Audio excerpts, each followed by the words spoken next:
a song of praise from my heart to you. You've done so much for me. Hey. Odiagareka, you took away my shame. Yes, you changed my name. Yes, you did.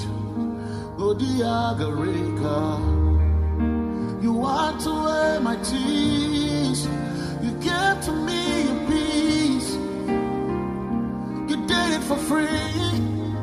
Odiagareka, no one else can do the things you've done for me.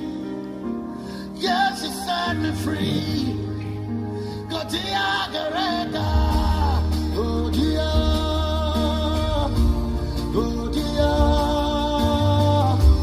oh dear, oh Odiagareka, oh dear, oh dear. Shalom, shalom, shalom. Que la paix de l'Éternel soit avec nous en ce matin. Bien-aimés du Seigneur, sois bénis, sois comblés, couverts de toute la grâce de l'Éternel en ce jour. Nous prions que le Saint-Esprit en ce matin soit ton guide, soit celui qui te conduit dans la volonté du Père, au nom de Jésus-Christ. Amen. Notre méditation de ce matin sera tirée du livre de Proverbes chapitre 4 à partir du verset 23. Proverbes le chapitre 4, le verset 23. J'ai lu la parole du Seigneur. Garde ton cœur plus que tout ce que l'on garde, car de lui sont les issues de la vie. Amen. Bien-aimé, Salomon, en ce matin, de par son livre de Proverbes, veut nous instruire dans la connaissance divine, veut nous aider de comprendre quelque chose d'essentiel à l'avancement de la vie de foi, à l'avancement de la marche dans la foi. Oui, il nous interpelle en ce matin sur comment préserver nos cœurs. Il dit, garde ton cœur plus que tout ce que l'on garde. Mon frère, ma soeur, le cœur d'un enfant de Dieu est la base, est la partie centrale de son évolution, est la partie qui, si elle n'est pas protégée, peut l'amener à faiblir, peut l'amener à descendre, peut l'amener à sortir du plan de Dieu. Car du cœur sortent les sources de la vie. Du cœur se manifestent beaucoup de choses dans la vie de l'enfant de Dieu. Commencez d'abord par la parole. Paul dit que c'est de l'abondance du cœur que la bouche parle, que la bouche s'exprime. C'est que sous-entend que tout ce qui sort de la bouche vient du cœur. C'est pourquoi, mon frère, ma soeur, quand quelqu'un est sous l'effet d'une excitation, que ce soit l'alcool, que ce soit la drogue, et que ce soit la colère, et que la personne fait sortir des paroles, ces paroles ne sont pas des paroles vaines. Ces paroles sont des paroles qui sortent de son cœur. Et dans cette condition de sincérité où elle est, elle va faire sortir ses paroles. Parce que quand une personne est sous l'effet d'un excitant, ce qui sort, imaginez une personne qui est sous l'effet de la colère, ce qui sort de sa bouche vient de son cœur. La colère va t'empêcher de dire ce qui n'est pas dans ton cœur. Oui. Faites beaucoup attention à ce qui sortira quand le cœur décide de s'ouvrir. De même aussi, ce qui doit entrer dans le cœur, faisons attention à tout ce qui entre dans nos cœurs.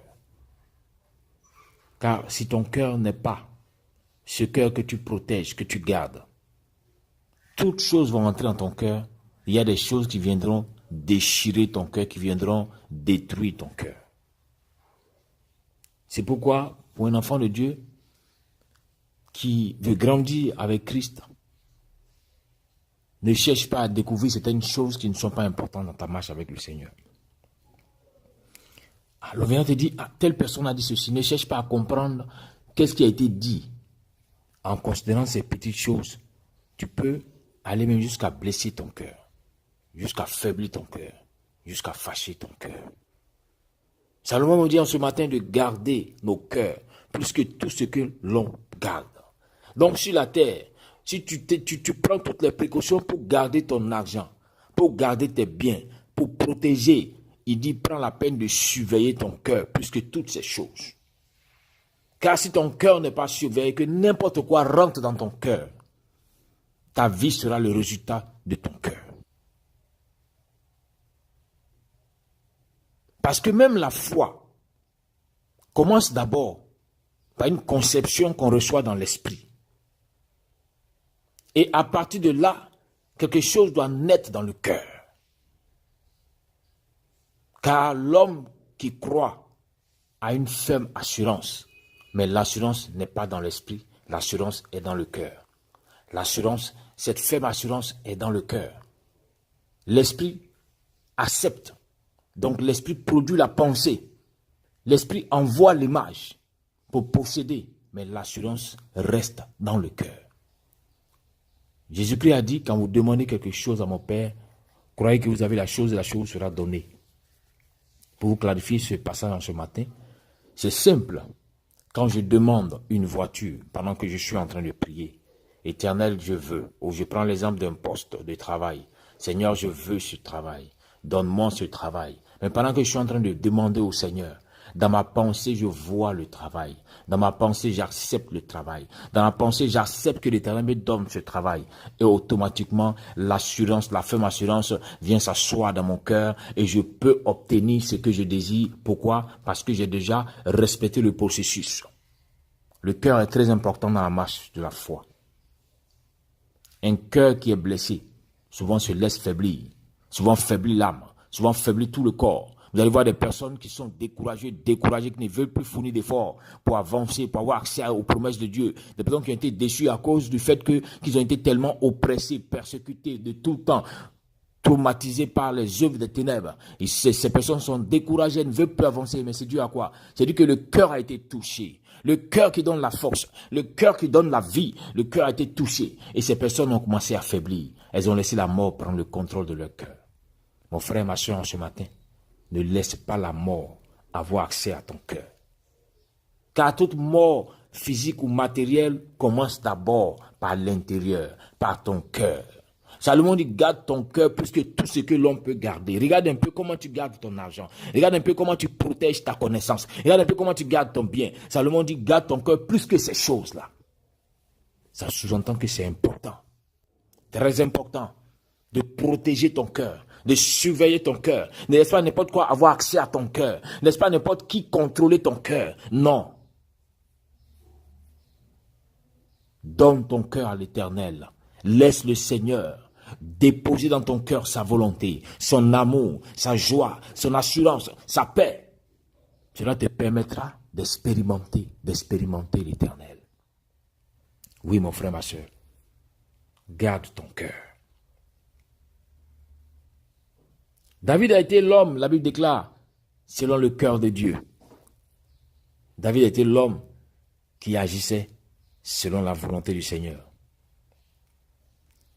La question que doit te poser aujourd'hui, mais pourquoi David, malgré toutes les épreuves, n'a jamais laissé son cœur faiblir?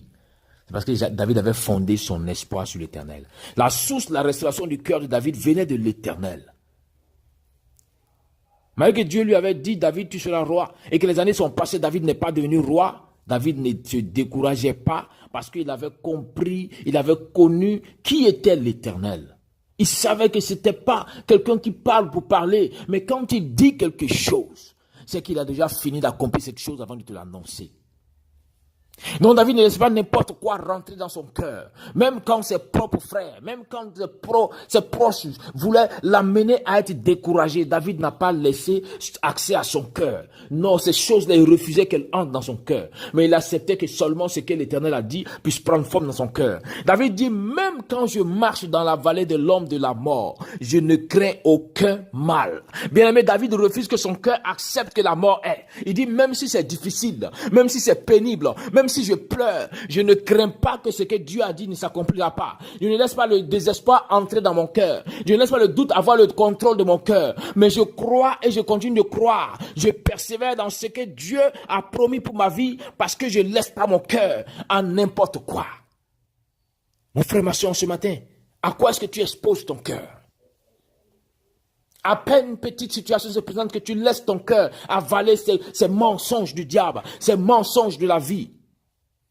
Qu'en est-il de ce que l'Éternel t'a dit? En ce matin, réfléchis. Qu'en est-il de ce que l'Éternel a dit concernant ta vie? Reviens, ramène ton cœur au Seigneur. Ramène ton cœur à la parole du Seigneur. Ne laisse pas les hommes te décourager. Ne laisse pas les circonstances t'amener à accepter des choses négatives dans ton cœur. Aujourd'hui, vous allez voir que même sur le plan de la santé, c'est quand le cœur est touché que le corps commence à être affaibli physiquement. Quand des personnes sont déprimées, dépressées, découragées, que des maladies bizarres commencent à prendre forme dans leur corps. Garde ton cœur, mon frère. Garde ton cœur, ma soeur. Ne laisse pas n'importe quoi avoir accès à ton cœur. Car c'est du cœur que viennent les sources de la vie. Les sources de la vie. Ne laisse pas ton cœur à n'importe quelle situation. Que ton cœur soit raffermi, protégé, barricadé comme le cœur de David, qui n'a pas hésité un temps soit peu, même s'il fallait qu'il meure, a toujours continué de croire que ce que l'Éternel lui a dit demeure la seule vérité. Que ce que Dieu a dit concernant sa vie demeure la seule vérité. Même si les circonstances veulent lui démontrer autre chose, David restait ferme à ce que l'Éternel a dit. Pas parce qu'aujourd'hui il n'a pas mangé qu'il va dire l'Éternel n'est pas bien, non. Il reste ferme et dit si je n'ai pas mangé aujourd'hui, c'est que l'Éternel veut que je gêne. Si je n'ai pas eu telle chose maintenant, c'est que l'Éternel dit ce n'est pas encore le temps. Mais je continue de persévérer. Je ne laisse pas n'importe quoi distraire mon cœur, entrer dans mon cœur pour détruire ma vie. Mon frère, ce matin, je t'interpelle pour que tu gardes ton cœur plus que toute autre chose. Garde ton cœur plus que toute autre chose. Protège ton cœur. Ne laisse pas n'importe quoi avoir accès à ton cœur. Ne laisse pas n'importe qui avoir accès à ton cœur. Mais garde ton cœur. Protège ton cœur. Car l'Éternel qui t'a fait, t'a donné un cœur. T'a donné un cœur que tu dois protéger. Le cœur que tu as ne viendra pas. La protection ne viendra pas de l'Éternel pour dire je viens protéger le cœur de mon frère, de mon fils. Non, l'Éternel te donne le cœur pour que toi-même tu protèges ce cœur-là.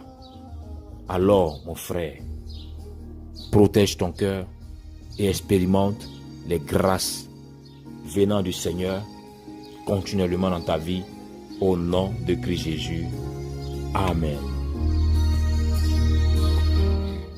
From the bottom of my heart, from the top of my soul, here comes the song. Hey, go to Yagareka, from the rising of the sun to the setting of the sun, I will lift my praise.